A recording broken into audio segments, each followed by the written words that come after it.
but she'll be back soon. Welcome. Anything that I say is not meant to diagnose or give you some replacement for your medical care. Just check with your doctor before taking any of the advice. It's just meant for your education. That being said, we got a lot of callers coming in. Couple things, we're going to be announcing the winners for the immune contest that we had. So I'll put that through the social media. We have the names, and there's going to be like 3 people that are going to get an hour consultation with me. And then there'll be 100 people that will get access to a special webinar, live webinar. We're going to talk about some confidential secret information. So let's go right to Judith right off the bat, and then Steve is going to take your social media questions and then ask me, and I have quite a few quiz questions today. So Judith, are you there? From Florida? Yes, I'm here, doctor. Hi. Yes. Hi, I'm very excited. Great. You've helped me a lot in the past with my MS and high blood pressure. Oh, good. Great. So I think you had a question about, I think you have torticollis, right? No, I have a friend with cervical dystonia, and I've told her how much you helped me. And one of your videos we watched said take magnesium, I'm sorry, not magnesium, manganese, 10 milligrams 3 times a day. But everything we see in traditional medicine when we, try to look further, says that can cause you to have Parkinson's. So now she's scared to death to try it. And I'm saying, hey, it's helped me. I take quadruple the amount of D3K2 they tell you to take. So yeah. So this is a good point. So you said that you don't want to get, was it Parkinson's? Or is your friend? Yeah, that's what the traditional medicine says, that the manganese can cause Parkinson's if you take more than 11 milligrams is what they recommend. That's a really good question. So let's just bring that up. Couple things about manganese. It's a trace mineral needed in, you don't need large amounts, but if you're talking about triple the dosages or even quadrupling, and especially if I always recommend taking it in a blend of other trace minerals, you're not going to get Parkinson's, I promise you that. And these things, you hear this, all you have to do is ask for the source of who's telling you that. I will guarantee they will not be able to give you a source, any research on that Zippo, because there is none. You're not going to cause Parkinson's from taking a little bit too much manganese. It's funny though, there's a lot of herbs and plant type extracts that have been used for thousands of years over the ages for different remedies, and as soon as they find that you can't patent it, it becomes toxic. So I'll be talking about that in some future videos, but all of a sudden, don't take this, it's going to be harmful, like natural things, trace minerals.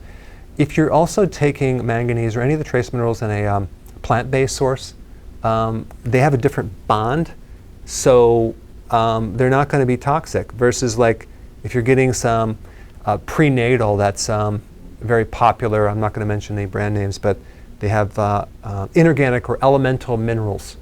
Like it's just kind of like metals or dirt, especially when you get into iron, and then your body does not do well with that. So plant-based minerals, they're very easy in the body, your body can assimilate, and that's just false information. That's all that is. But yeah, I would recommend that as well for your friend. Thanks for your call, Judith. And then Alan from Fountain Valley, California. Are you there? Yeah, I'm here. Hi. How are you doing, Dr. Berg? Great, thanks. Okay, so just got a quick question about oatmeals. Well, first off, I'm not on keto, but I do time my macros where I allocate my carbs in the morning. But I just had a question on the absorption of the vitamins and minerals. I recall that you said like carbs tend to deplete a lot of the vitamins and the minerals, but oats come with a lot of like vitamin B, magnesium, chromium, manganese, and all that. So like, if carbs in general deplete those vitamins, like, and these carb sources do have an abundance of these nutrients, how does the absorption work, or like how does it get depleted? That's a really, really good question, Ellen. If you're doing the typical instant oat that you would get in the box, of course, it's completely and utterly refined. There's our people that do steel-cut oats. Obviously, it has more nutrition. I would not say it's nutrient dense. It has certain nutrients that do help regulate cholesterol. But just by cutting your carbs down, that can regulate your cholesterol, I think, even better. Now, as far as a lot of the grain products out there, they also have phytic acid. And phytic acid blocks the ability to absorb trace minerals that are even within those grains. So if you're doing steel-cut oatmeal, you may get some nutrition. I can't tell you I know if oats are high in phytic acid. I don't know that. I know they have some.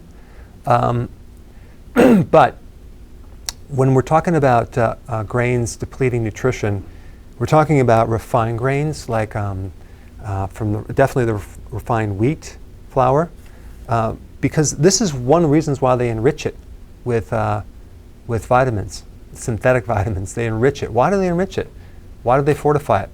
Because it's void in those nutrients. So when you consume them, you're getting something void. And you're getting a higher carbohydrate, which then demands that your body need more nutrients to metabolize that carbohydrate. So if we just take, for example, any type of the refined grain products, if you start elevating that in your diet, your vitamin B levels go way down because you need a lot of B to metabolize the carbohydrates.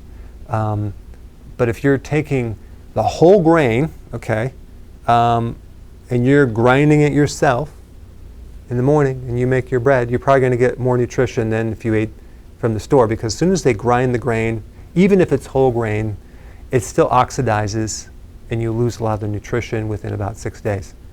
So unless you grind it yourself and do that whole thing. But the problem is you have people that have gluten sensitivities if you go the grain route, and they also have inability to digest grains, and also the carbohydrate levels, which is going to create other issues. So, Alan, that's my viewpoint, and so take it or leave it. Thanks. Okay, and let's go to Hemet from Washington, Seattle, Washington. Are you there, Hemet? Or Hewitt? Are you there? I'm there. Hello? Hi, how are you? Very good. I'm very excited to talk to you. Great. Yeah, I'm very grateful for the all educational videos that you're making for us. It was very nice, and thank you. Oh, you're welcome. So my question for you, my heart is racing, pounding so bad. I can't believe I'm talking to Dr. Berg. So my question is, I'm suffering from panic attack and anxiety attack. Mm-hmm. This whole thing is new to me. Even though I had a very stressful background in my life, for decades. So I strictly followed your keto diet and intermittent fasting. And I also have your adrenal stress supplements and your sleep aid. And I had all the electrolyte powder, and then the B vitamins, the vitamin D, and I've been doing all you're saying every single day. I listen to you. So it's been 3 months since I'm implementing the keto diet, and you just, I always have the hope that, everything, the stress thing and the anxiety would, go away with healthy lifestyle and, doing the walking, everything you were saying. I even bought the acupressure massaging kit, and I've been doing that.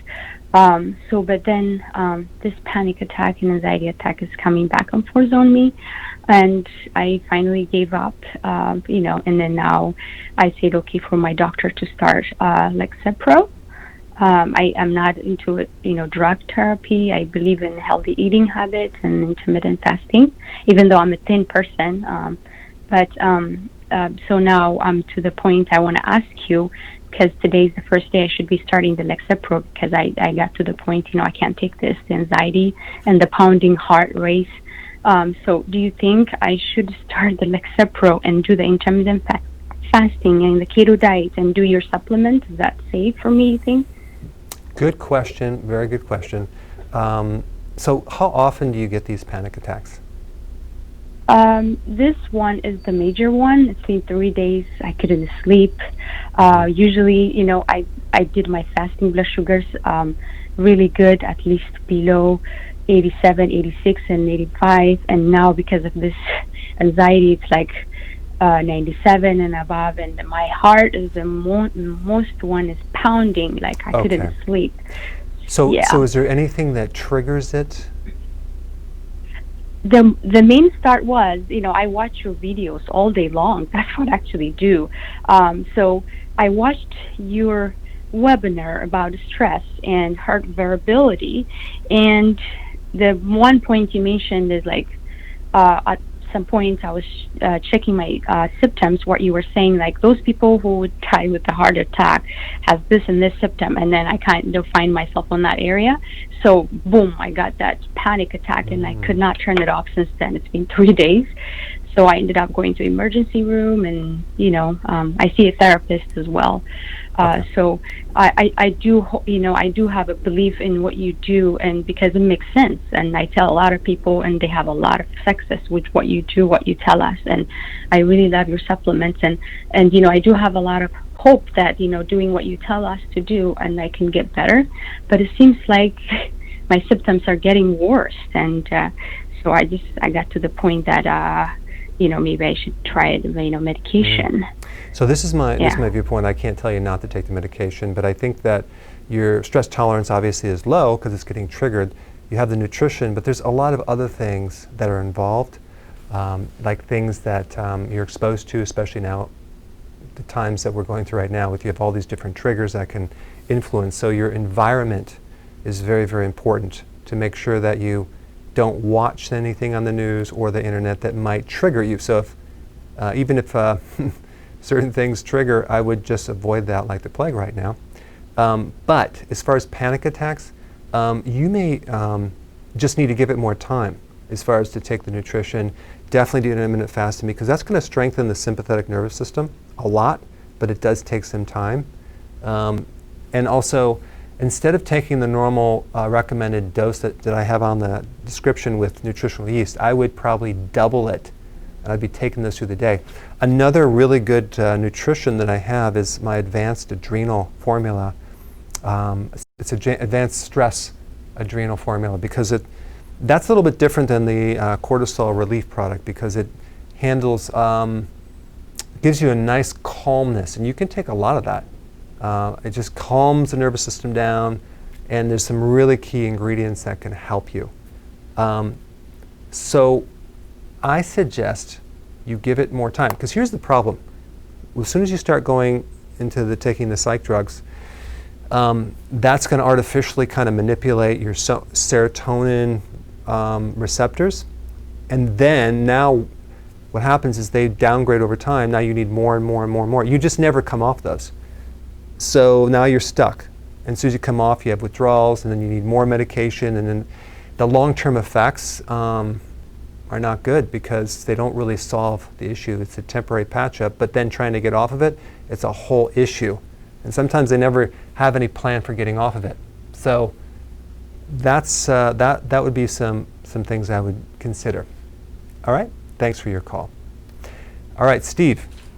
Do you have any questions on social media? We sure do. First of all, let's do our shout out to our wonderful listeners around the world. And they come from Australia, Denmark, the UK, Pakistan, Toronto, Paris, South Africa, Saudi Arabia, Italy, Iraq, Scotland, Zimbabwe, Pakistan, the Netherlands, Trinidad, Thailand, hello to Germany, and all over the U.S. Absolutely all over. Wow, that's amazing. So, and among those, why don't we start off with Susan at YouTube. What is the best time to take cod liver oil? Okay. That's from Susan. I think I would take it more in the early part of the day, because it's right before bed is probably not the best thing. You want to really digest that oil. You don't necessarily have to take it with food. You can take an empty stomach. I take it early in the morning. And so it'll just kind of work through the day. So that's what I would do. Now, Steve, the first question, the quiz that I'm going to give everyone, I'm going to just dive right in. This is a true or false question for everyone. Will taking more fat help you get into deeper ketosis? Will taking more dietary fat help you get into a deeper state of ketosis? True or false? We'll find out, for goodness sakes.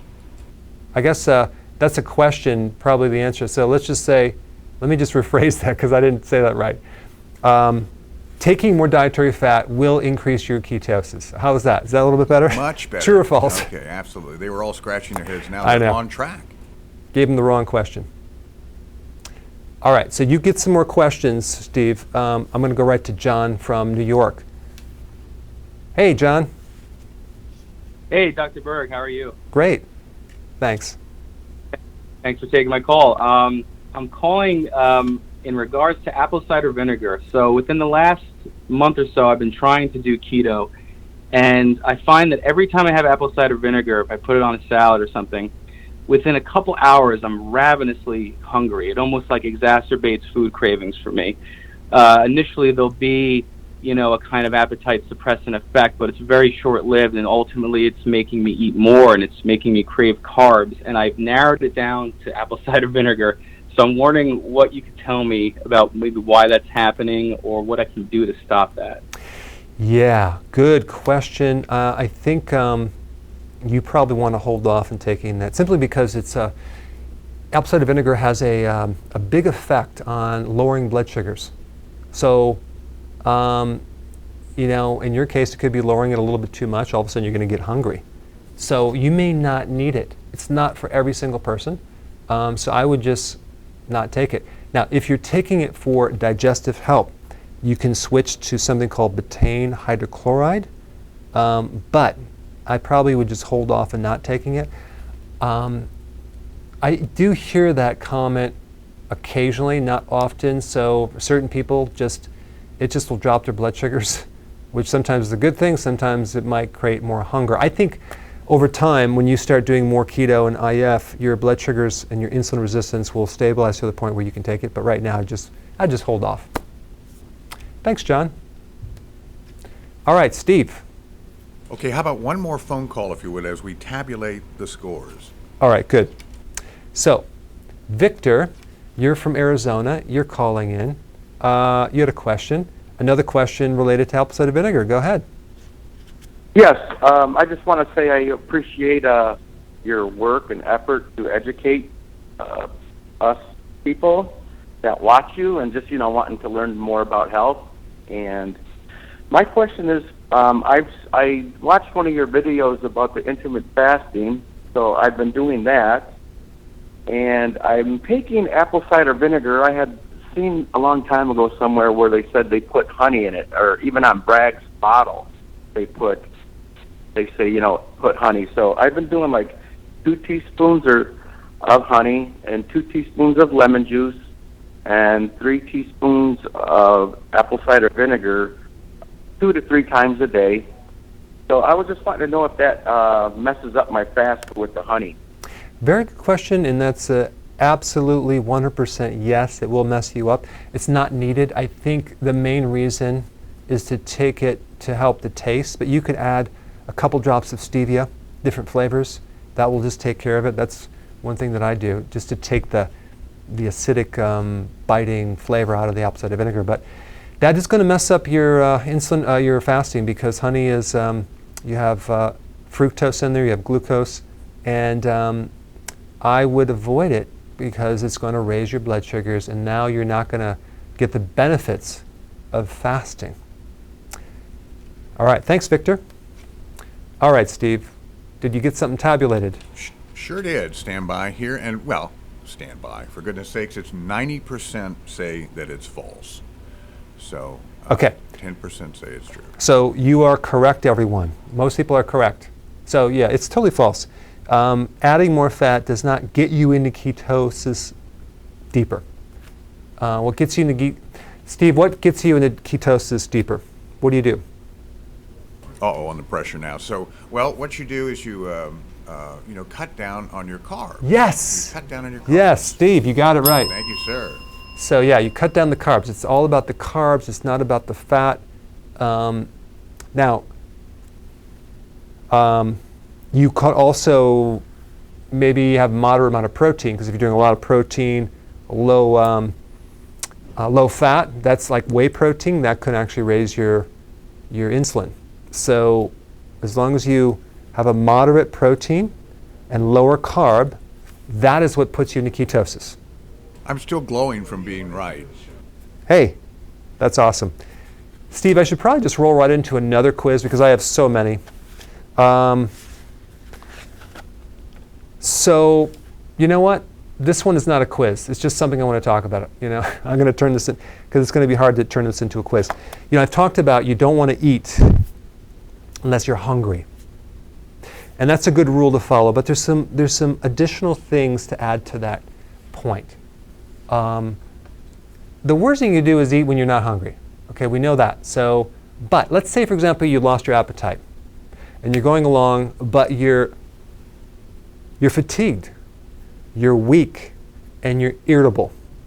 That's when you need to either eat or take more nutrients. So there's a caveat to that, going without eating because you're not hungry. A good indication to know if your body's burning fat and you're getting enough nutrients is not just by a loss of appetite. It's by is your mood up? Do you have a lot of energy and are you strong? But I would not necessarily only go by appetite. Okay, so that's just an extra point I wanted to throw out there. And then let's just dive right into the next question. Stephanie is from Michigan. Are you there, Stephanie? Hi, can you hear me? Perfectly. Awesome. Thank you for taking my call. So I'm the friend that Judith called about that has cervical dystonia, and so I've had this since April, and I've gone to 2 different neurologists, physical therapists, all different, and they've had me on all different type of medications at different points, and nothing has helped. So Judith sent me a link to one of your past videos about the manganese, the magnesium, and the B3. Yeah. So I started taking that last Friday. So one thing is that I've had 2 rounds of neck Botox, because apparently that's what all these neurologists, they swear by neck Botox. The first Botox that I had was 100 milligrams, and it didn't do anything. The second time I had it, it was 200 milligrams. And so now I noticed that instead of my neck involuntarily going to the left, now it's going more up and down, I'm assuming from that neck Botox. So like I said, I started taking your 3 combination last Friday.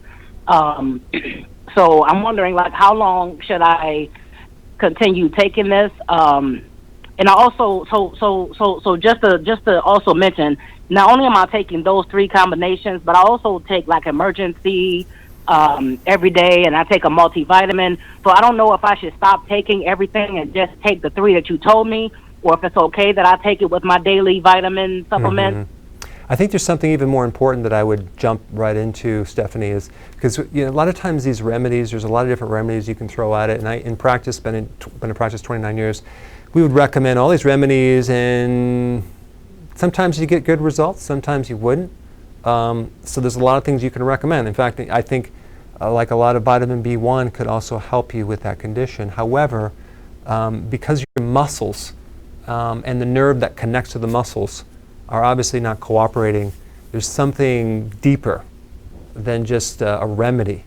And I would jump right into the basic eating plan that I recommend for everyone, which is the healthy version of ketosis and intermittent fasting. Once you have that, and you've done that for at least 3 to 4 weeks, then I would start adding certain things, trace minerals, B vitamins, vitamin E, tocotrienols, is called for the muscles, and the nervous system.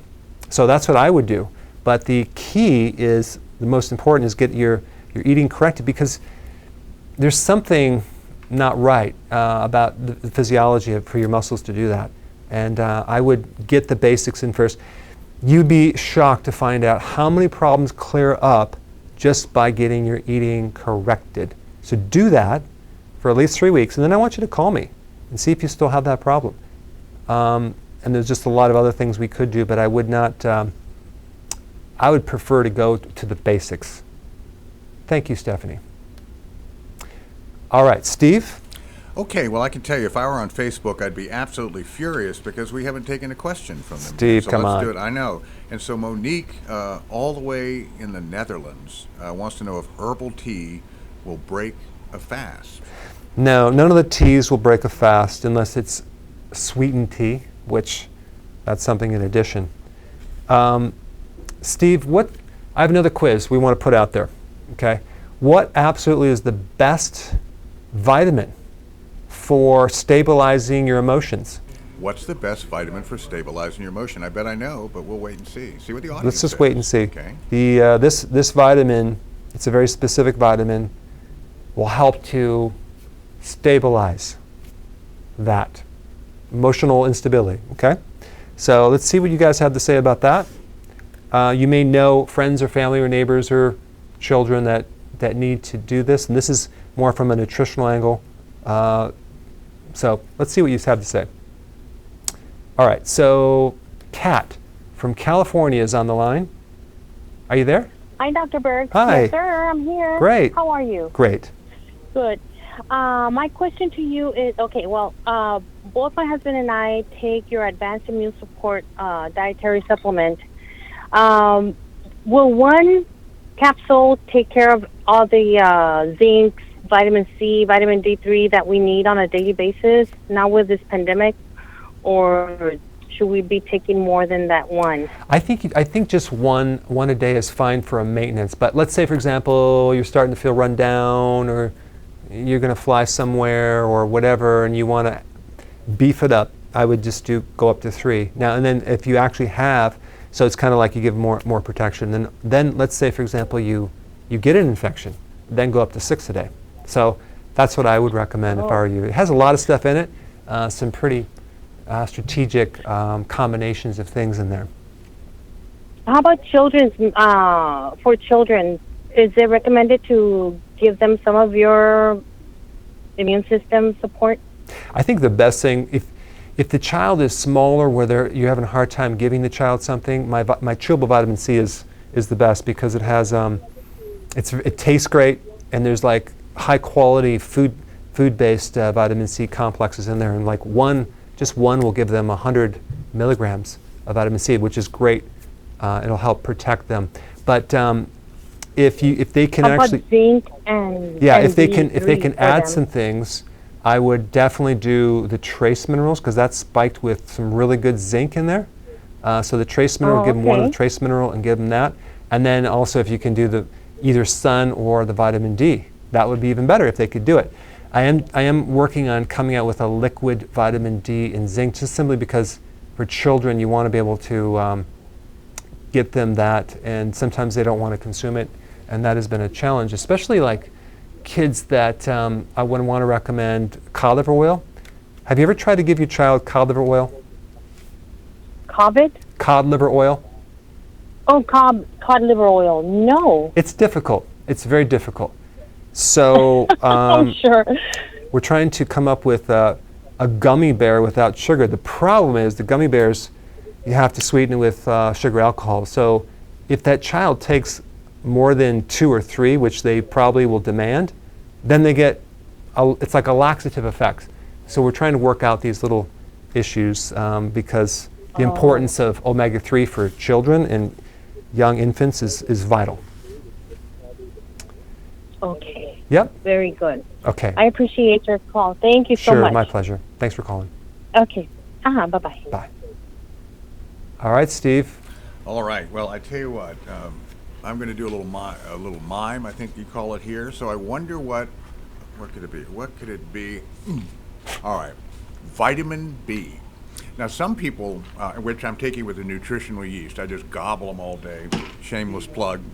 But specifically, B12 was about 80%, B6 was 10%, and vitamin D was about 10%. And some people were very clever. They simply said B vitamins.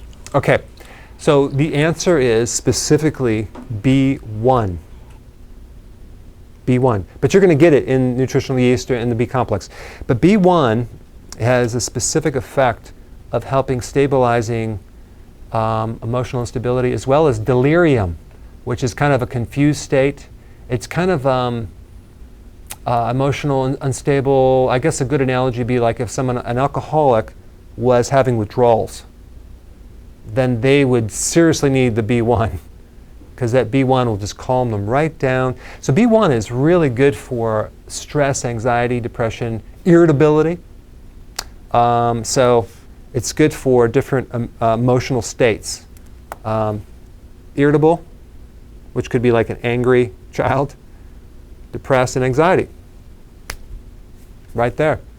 And also a lack of initiative. So it helps that condition. That sounds like Terry. I don't want to say anything, but that was a subtle thing for Terry. Okay, so let's go to Milana from Washington, D.C., right down the street. Are you there? Hi. Yes. Hi, Dr. Berg. How are you? Great, thanks. So my question relates to fibromyalgia and people with diagnosis of chronic fatigue. Would you say that taking raw wheat powder juice recommended? Mm-hmm. And what could be the downside of that? That's, the raw wheatgrass juice powder is a really good remedy for a lot of things. It's very high in phytonutrients and a lot of other nutrients, but mainly the phytonutrients, and which is really good for overall a lot of different conditions, especially if you have inflammatory stuff. And it can help raise your energy for sure, because it has so many things in there that can plug these different holes. But when we deal with fibromyalgia, I personally have found there's a connection between the gallbladder and fibromyalgia. In practice for 29 years, I found that the great majority of people with fibromyalgia had it on the right side, which is very weird, which correlates with the gallbladder being on the right side. And as soon as you start to get their eating corrected, and they're cutting off all the omega-6 fatty acids, all of a sudden their pain goes away magically. They're amazed. The other thing is chronic fatigue syndrome is usually kind of a viral thing that is being reactivated, like Epstein-Barr virus, something like that, that's in the background. And the biggest thing that you could do for that is just two things, in addition to do healthy keto and especially intermittent fasting. Fasting is great for the immune system and viruses. But the other two things would be oregano oil tablets on a regular basis, colloidal silver, actually it's three things, and really isolating the main stress triggers in your life and just doing whatever you can do to improve that situation, because that stress tends to reactivate the virus, and then you may not feel a full-blown infection, you just may feel this chronic fatigue that this viral thing is doing to you. So those are some things that I would look at. I've done videos on that before, but that's what I would recommend. Thanks for your question. All right, Steve, you might have some questions over there. I don't want to neglect anyone from YouTube or Facebook. So. Yeah, absolutely. Stand by here. Let me get that little list here. We're sort of busy back here, which is a great thing. Here I am, and here we are. Let's go back to YouTube for equal access to you, Doc. And Eddie wants to know, does glutamine cause cancer? It's in a lot of healthy foods like spirulina, etc. So what do we have to say about glutamine? It's a really good question, and it's a confusion that comes up because in a lot of my videos I talk about cancer can live on both glucose and glutamine. So they're like, oh my gosh, I need to avoid glutamine because it's in pretty much all foods. Well, if you don't have cancer, you do not need to worry about it because you need glutamine. Glutamine is a necessary amino acid. It's not essential, but your body makes it for various things. So the point is that no, you don't need to avoid glutamine unless you have cancer. If you don't have cancer, and avoiding glutamine is not going to prevent cancer. In my summit, I did a whole hour presentation on an advanced strategy for cancer that I think was pretty good. People really liked it, and it gave you the full information on if you had stage 4 cancer, this is what you might want to look at doing.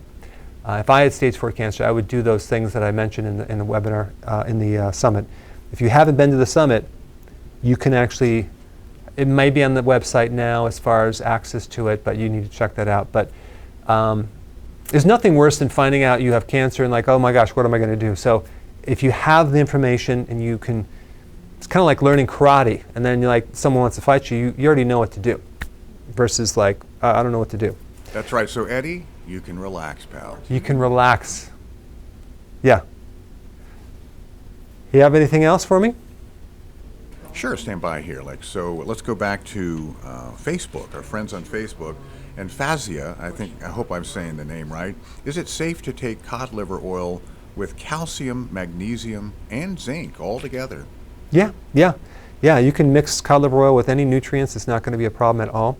Cod liver oil has 4 things. It has DHA, which is an omega-3 fatty acid, EPA, it's omega-3 fatty acid, and it also has vitamin A and vitamin D. So it has 4 things. Fish oil only has the DHA and EPA. So you get these extra benefits. So if you add the minerals in there, that's going to be pretty cool. Steve, I have another quiz for people. What is the first sign of a vitamin D deficiency? How does it manifest in the body as a first symptom? Tick-tock, tick-tock. Yeah. Okay. Let's go to Stefan from New York City. Are you there? Yes. Hi, Dr. Berg. Hi. How are you? Great, thanks. Good. Okay, I have a quick question about intermittent fasting, and so you can understand, I give myself a 4-hour window from 4 p.m. to 8 p.m. I do that because I work during the day, and then I usually have my workout from, let's say, 2 to 4. But sometimes it doesn't end up that I'm able to eat between 6 to 8. So I was wondering, given that I'm allowing myself, let's say, over 100 carbs, because that's my calorie allowance, is it okay to have that amount of carbs, being that I'm going to sleep by 10 but stop eating by 8? And I'm having it maybe in 2 meals. Got it. I like the fact that you have a 4-hour eating window. That's pretty good. That's a 20-hour fasting window, so you're doing good with that. I don't know if I would go up to 100 carbs because that kind of exceeds the 50 carbs. So that may inhibit your results. So that's now, if those carbs were more low glycemic carbs, that would be better. So right. I don't know what type of carbs you're eating, but why don't you try an experiment? Go ahead and get your 100 carbs by doing vegetable carbohydrates, and you're going to be totally fine. Right. Yeah. Okay.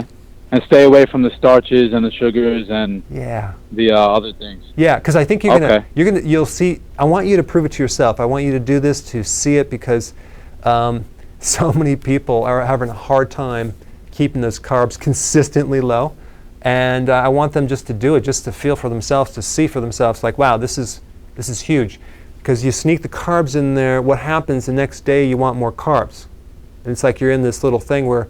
And you may notice that your sleep isn't quite right, your mood's not quite right, you have weird dreams, and I want you to experience that. So go ahead and try that, and then let us know how you do. All right. All right, so we have, the results are in. And let's see, vitamin D, 75% says that it manifests with fatigue, 10% depression, that's always sad. 10% achiness, and then 5% I can't sleep, otherwise known as insomnia.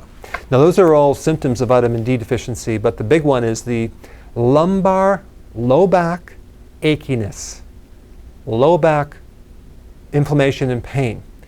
So that's the first thing that's going to probably manifest if you're low in vitamin D. And so many people have low back pain, and they're not taking enough vitamin D or getting enough sun, so guess what they do? They go get a therapy and it doesn't work, doesn't last. Vitamin D, if you're deficient, it manifests as bone pain. Starts in the lower back, spreads to the hips and the pelvis and the upper thighs, and then eventually the arms and the ribs.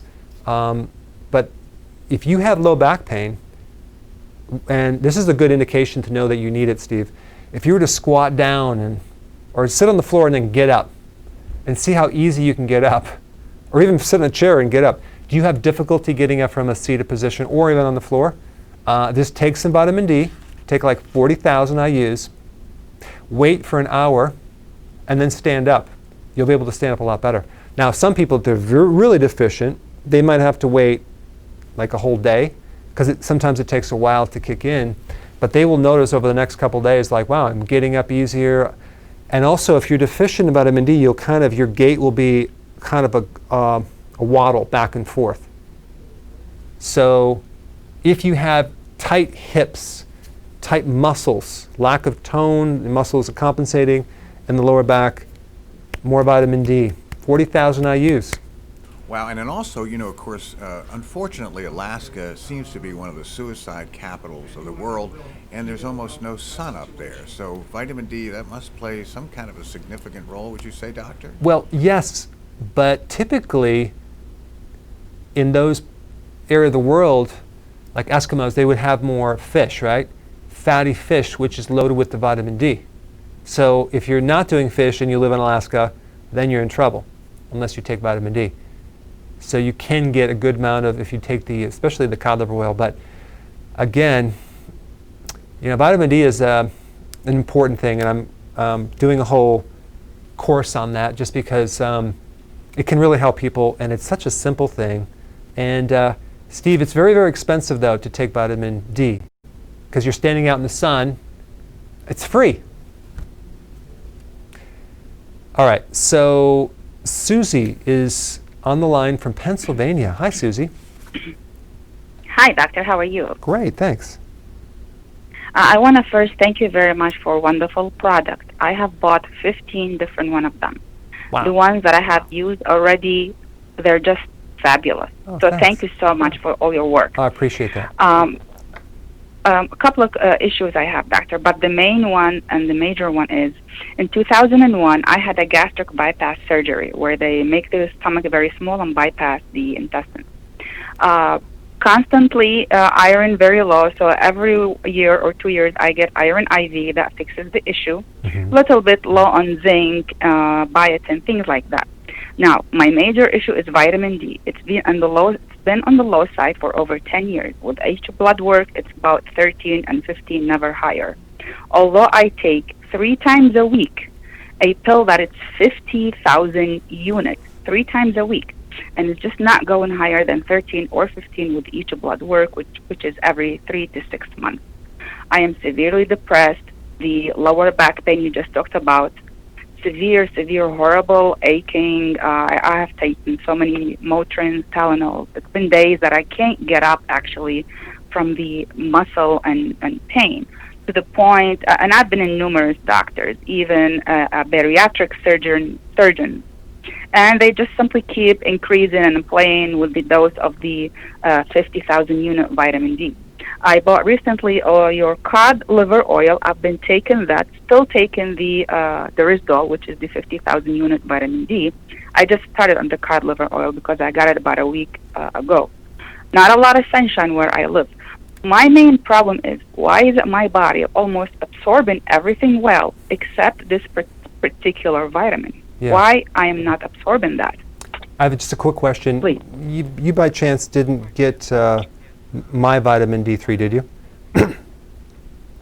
I didn't see that. I listened to your video and it said sun and cod liver oil. So I bought your cod liver oil. I didn't see any other thing in your video that you talked about. So just wanted to mention one thing that I have unique about that product. It has vitamin K2 in there, but more than that, it has bile salts. So if you're low in bile salts, which if you have gastric bypass, you instantly reduce the amount of bile in your digestive tract. So bile helps you break down and absorb vitamin D. In fact, bile is necessary with the association of vitamin D getting into your cells. So without bile, it's impossible to absorb vitamin D because vitamin D is dependent on bile. I think you need bile.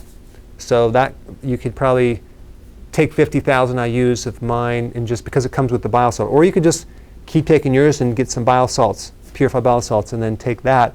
I think that'll go in with a rocket ship, like a rocket ship. The other thing that vitamin D needs to help its absorption is magnesium. So magnesium, vitamin D, vitamin K2, but definitely bile salts. I think that's what you're missing.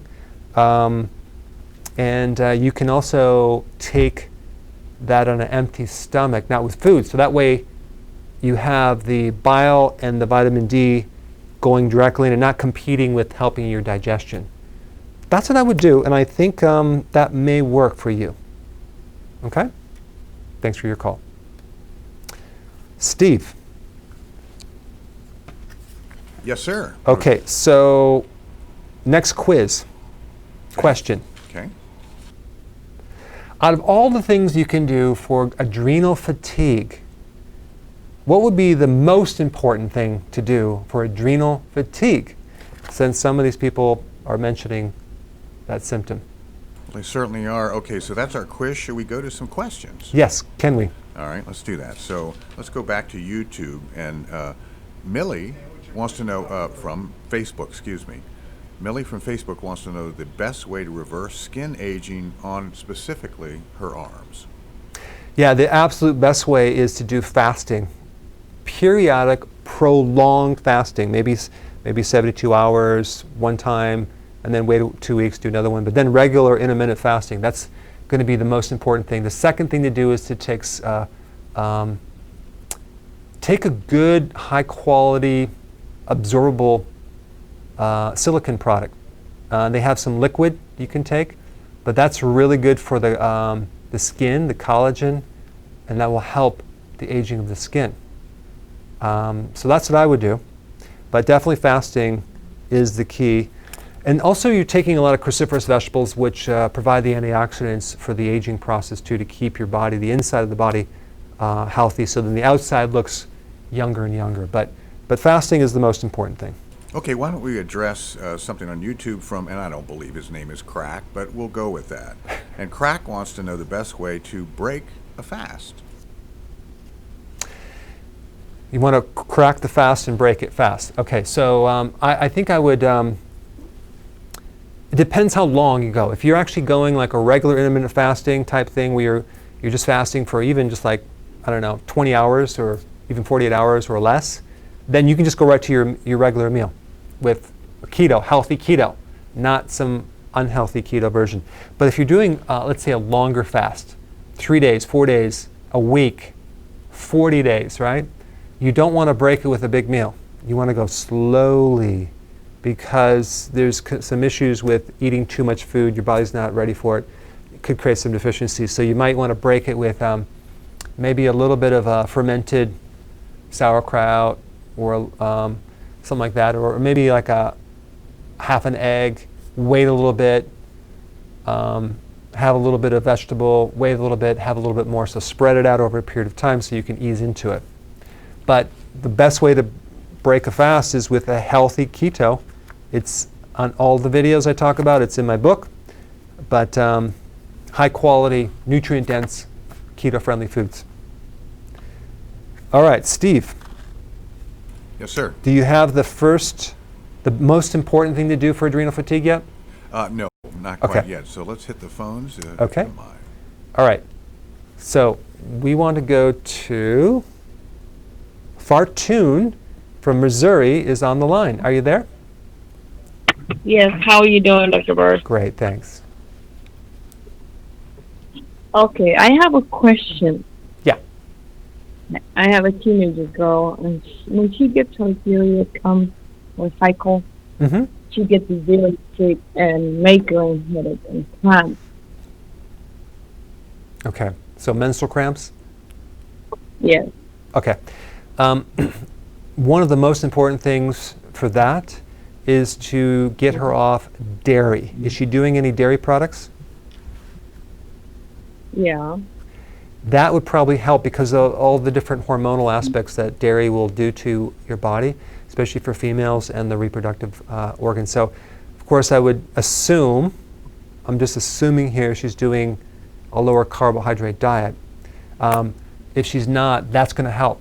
Why? Because as you do more carbs, your insulin goes up, and then that starts really affecting the menstrual cycle to the point where you can even develop what's called polycystic ovarian syndrome and create a lot of other issues. So those are two things I would highly recommend.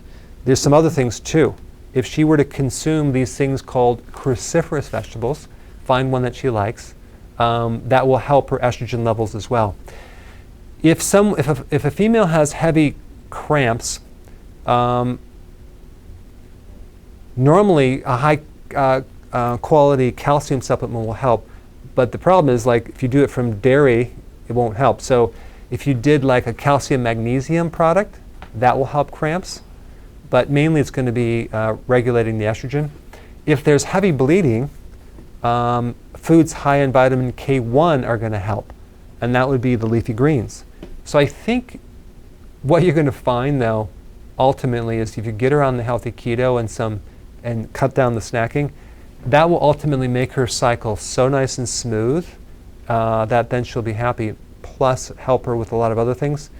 But when you try to recommend that to a teen, sometimes it's not as easy to do. Thanks for your call. Now we're going to go to Steve. Steve. Here we are. Okay. What do we got? Well, let's see. We have 70% salt, 10% increased fat, 10% exercise, and 10% cauliflower. And for those just joining us, Doc, would you repeat the question for us? The absolute most important thing to do for adrenal fatigue. And the answer is sleep, sleep, sleep.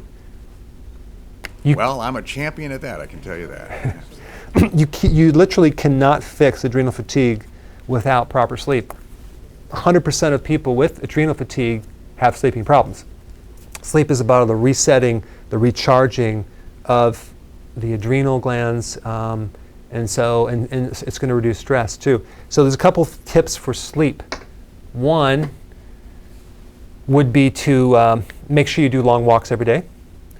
Two, you want to make sure that you avoid around your bed, like there's electric fields and magnetic fields around your outlets and different devices, computer devices that you may have next to your bed.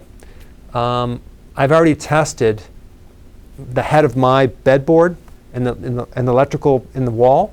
It was off the charts, Steve. So I literally had to have an electrician go in there and reroute things. Literally tore the entire back wall. And the EMFs went zzz right down to nothing. And oh my gosh, did that affect sleep? Because if you're laying all night long in a bed of electromagnetic fields, it's going to be really hammering your body to the point where it's going to affect your heart, your brain. It's not going to let you get into that deep delta wave sleep. So that's really important. Long walks are good. Healthy keto, sun, vitamin D, potassium, very, very important for sleep. I remember one protest where people did not like the power lines over their home, and the way they protested is they went out there with fluorescent light bulbs at night, and they will fluoresce if you walk underneath. So if anyone has any doubt that there's something emanating off of that, that was a powerful evidence of such things.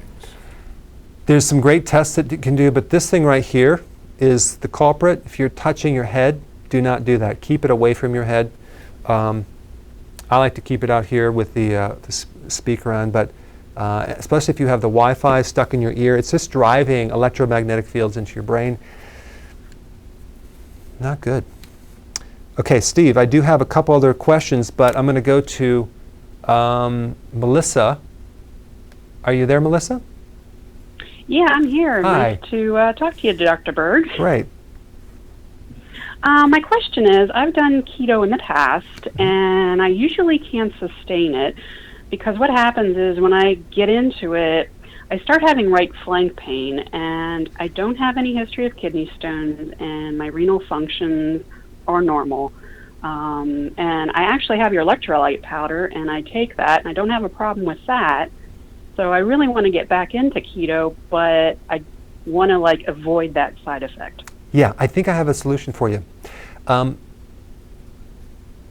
there's one thing that you can do to rule out, even if there's some small kidney stones or gravel that are developing into the tube that are hard to detect with a CAT scan or even an x-ray.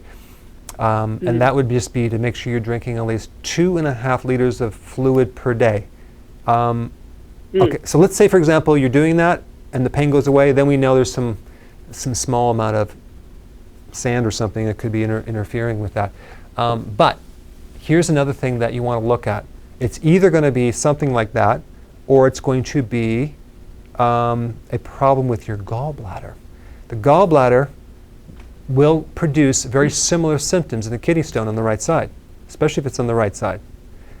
So when you do keto, what do? You're normally going to go up with the fat. If you don't have enough bile to be able to digest the fat, then you might feel either a full sensation underneath the right rib cage, or even that can extend down into the flank area in your lower back. So this is what I would do. I would get some purified bile salts. You don't have to get my gallbladder from me. You can just get purified bile salts if you wanted, and then you take them on an empty stomach. One in the morning, and then one later in the afternoon, and maybe one at night. So you take 3 of those per day. You take the bile salts, empty stomach, and what's going to happen, it's going to open up the ducts, the little tubes on your liver, and allow the drainage so it doesn't back up and irritate the tissues. And I think that's all you need to do. And then maybe not add any extra fat, like some people add MCT oil and they add more butter and the keto bombs. I would avoid all that stuff and just do that. I think that will help you greatly, Melissa. So yeah, let me know. Thanks for your call. Steve. Okay, on deck. You want me to give you some questions? Give me some questions. Okay, good. Let's see. So on Facebook, Colette would like to know, are dried salami sausages keto friendly? Oh, some are. The salami, some are, some are not. You just have to read the ingredients. Like I found one at the health food store that the salami that has no extra dextrose or sugar. So it's like no sugar in there. I'm like, perfect. So I just buy tons of it and I consume that. I love it and it's really good for you. So just got to read the label there. Okay, let's cram them in here. Patel, my friend Patel, wants to know how he can reverse, and that's on YouTube, how he can reverse hair loss. Concerned about that. Well, there's a lot of things you can do. The main thing is to, it could be a problem with DHT, which is the more powerful form of testosterone, in which case you need to take certain things, and I have a video on that, certain inhibitors to block that formation from estrogen to a more powerful testosterone. But here's what I would do. I would, first of all, take some trace minerals and B vitamins. That will usually help, but not 100% of the time.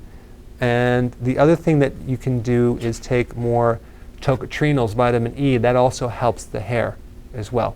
But I have a lot of videos on this too. You can watch those as well. Steve, one last quiz. Out of all the berries, what berry has the highest anti-cancer effect? I think I know. This may have come up about a year ago, but let's let the audience consider that. Yeah, and then while you're doing that, I'm going to go to Danielle from Florida. Are you there? Yes, hi. How are you? Hi. So, okay, I had a question. I take care of a patient with gastroparesis and sphincter of Odea dysfunction with a slow gallbladder. He's trying to do keto, but because of his slow digestion, we're trying to manage his indigestion and using supplements like betaine, HCl, and bile acids. But I don't know if he should be using these at the same time because betaine is acidic and bile acid is alkaline. So wouldn't they technically cancel each other out, or is there something better he could be doing for his gallbladder or indigestion? Good question. I think what I would do is I would definitely recommend that, but I would take them separate times. So you could just take the betaine hydrochloride when he's eating and take the bile salts on an empty stomach, because one is acid, one is alkaline. I don't think they'll cancel them out, but sometimes they can kind of throw off the pH a little bit. But I will say, by over this problem that you have with gastroparesis, which is the slow motility of digestion, takes a while to get in sync. And both of those remedies have been shown to improve that. So one of the things that what happens when you take more acid to the stomach too, that will automatically increase the production of bile salts. The other thing I would really look at is to make sure that individual is doing healthy keto and intermittent fasting, especially with the intermittent fasting consistently, so you have a chance for the digestive system to really reset and clean itself out, because you can really overload it by eating too frequently. So that's some things that I would do. I think that can help that person. Thank you for your call. And then Antonio is calling from New Jersey. You had a question. Are you there? Yes, I am, Dr. Berg. So thank you so much for your products. I love them. I love your videos. It's changed my life drastically on just the information alone. So I appreciate that. Infinite appreciation for you. So I have 3 quick questions. We'll bang them out real quick. First one is, I do intermittent fasting thanks to you, and I use your electrolyte powder. I have both, the orange and the raspberry lemonade. Does that break my intermittent fasting? Absolutely not, because there's less than 1 gram of carb, so you're not going to break your fasting with that at all. Plus, it'll help the receptors for insulin, so it'll actually help your insulin resistance situation and just help you fast longer, because you're providing the electrolytes that your heart needs. Awesome. Question number 2. I saw a video that you did a while back, or maybe recently. I don't know. I watched a ton of your videos where it was mixing in lemon juice with the I mix it with the apple cider vinegar. Does the lemon juice would that stop my intermittent fasting? No, because it's just a small, tiny amount of calories, so it's not going to stop your fasting hardly at all, but it's going to help give you the citrates that are necessary to prevent oxalate stones, especially when you're doing fasting. Also, it will help to change the pH. Believe it or not, it turns into an alkaline residue, which will then help limit any potential for uric acid stones too, or uric acid or gout, things like that. So yeah, I recommend lemon with a keto plan for sure. Awesome. And then question number 3. I saw that you had done a video about vitamin E, how important it is. So what vitamin E would you recommend, and if you do have a product that has the vitamin E? Yeah, I don't have a vitamin E product, so I would find a good tocopherol. I wouldn't even take it with the tocopherols. I would just find a good complete tocopherol. I don't have any brands that I would recommend. I would just find one maybe with a lot of good reviews and get that one, but you need the tocopherols. That's a really high quality nutrient, and especially too if you, let's say you eat a lot of fat when you're on the keto, if you took one of those, it would just actually help you as well, helps the liver. There's been some really great studies with tocopherols and supporting liver function, ability to digest fats, preventing cirrhosis, and even potentially reversing some of the cirrhosis in the liver, which is scar tissue, which is amazing. Because if you think vitamin E, it's good for scarring on the outside of your body, but why couldn't it also help on the inside as well? So I do like that product, but I don't have a brand that I would recommend. Yeah, it was the vitamin E, because I know, does vitamin E impact also too with, like if people take potassium and magnesium, but also vitamin E can impact too, I think it was on your video that I had seen, where if people are circulation issues and getting, staying hydrated. Does vitamin E impact that? Not hydration, but circulation for sure, because it supports the inside of the vascular system, and it's a very powerful antioxidant. It works 50 times stronger than tocopherols. It's really good for strengthening muscles. Your muscles will be stronger. It increases the oxygen carrying capacity of the heart tissue, and but mainly it's a real good protective thing for any type of lipids like brain tissue, nerve tissue, heart tissue, things like that. Amazing. And what's the recommendation of either milligrams or IUs for vitamin E that you would suggest? I think all you really need is about 300 milligrams a day of that. between 300 milligrams a day. 2 to 300 milligrams a day, and you're good to go. Amazing. Thank you for your time. Love You're it. welcome. Okay. All right, Dr. Take Berg, care. so we are fast running out of time, and we do have the results of the quiz there. Yeah. Okay, so would you repeat the question, please? What berry provides the highest anti-cancer properties? Okay, so 90% say the blueberry, and then an Asian remedy, acai. Acai. We have about 5% of the world claiming that, and then the last are what George Washington chopped down, cherries. Okay. Well, this study evaluated 10 different berries, and there's one that really stood out as significant.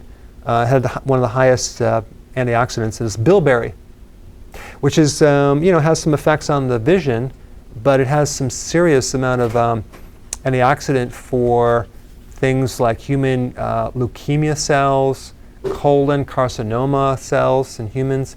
So I will be doing a video on that. So bilberry, so in your backyard, if you have any, you can go start chopping those, eat those, in your spare time. Isn't that something? So I'll tell you one thing I want to brag about the show. Dr. Berg says we're never going to leave any callers hanging. Other shows, they say, gee, I know you waited for an hour. Tough luck. We're out of time. You're off. So we always take those. But what we can't do is always get to all the wonderful questions that come in from around the world on social media, Facebook and YouTube. So, Dr. Berg, how can people find out more and ways to answer their questions? If you go to my website under the blog, I have a very good now search tool that you can find out specific topics, because when you go on YouTube, some videos are kind of blocked for some reason. I don't know why that is. I know it's hard to believe that they would block my videos. But if you go to my website, drberg.com, go on the blog, and you do the search tool, you'll find all my videos. Every single video that's on YouTube, I put on the website. So check it out. Thanks for your wonderful comments. Next week, I may not have the live show, but the following week I will. I'm still in the process of trying to figure it out, because I'm going to be at another location with the internet. Might not be that great, but we'll try to figure that out. I'll let you know.